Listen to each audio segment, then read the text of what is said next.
দীর্ঘ 1-1.5 মাস আগে থেকেই এই নির্বাচনে 2টা প্যানেল হয়েছে।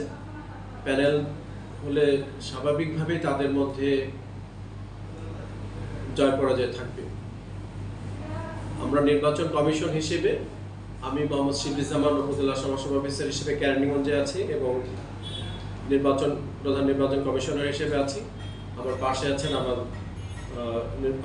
একজন সম্মানিত নির্বাচন কমিশনার, উনি জনাব চন্দন মিত্র। আমি আপনার আজকের যে নির্বাচন, এই নির্বাচনে জয় পরাজয় থাকবে। আমাদের প্রস্তুতি শতভাগ।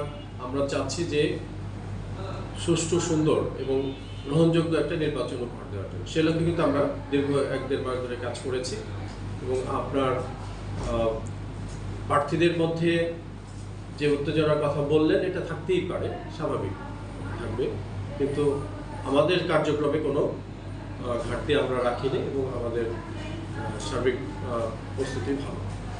তিনি যে বিপুল সংখ্যক পুলিশ সদস্য আছে বা র্যাব সদস্যদের কারণ নিরাপত্তা সংখ্যা আছে বা এখানে যারা ভোটার আছে তাদের কাছে আসলে কি প্রত্যাশা?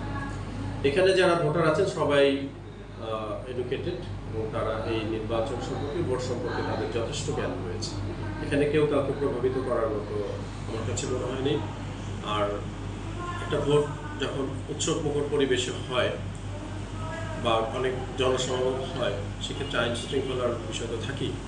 আর নির্বাচনী কর্মকর্তা যারা আছেন তাদের একটা পার্ট হিসেবে আইন শৃঙ্খলা বাহিনী যারা আছেন তারাও কাজ করছে। আমাদের এখানে টোটাল ভোটার হচ্ছে 1613 জন ভোটার। আমরা আশা করছি যে 1613 জন উপস্থিত হবে। মোট প্রার্থী হচ্ছে এক এক প্যানেলে হচ্ছে 13 জন করে, আর কার্যকরী সদস্য আছে যেটা, সেখানে 16 জন থাকার কথা, কিন্তু এখানে একজন তার মনোনয়নপত্র উল্টো করাতে 15 জনের মধ্যে 8 জন নির্বাচিত হবে। 13 দোকানে 26 জন। 26 জনের মধ্যে থেকে 2 জন না, 26 জনই অংশগ্রহণ করছেন। অংশগ্রহণ করছেন 25 জন। 25 জন। একজন কার্যকরী সদস্য যিনি আছেন তা একজন উইথড্র করেছেন, বাট ওখান থেকে আমাদের 8 জনই নির্বাচিত হবে। টোটাল 21 জনের একটা প্যানেল হবে।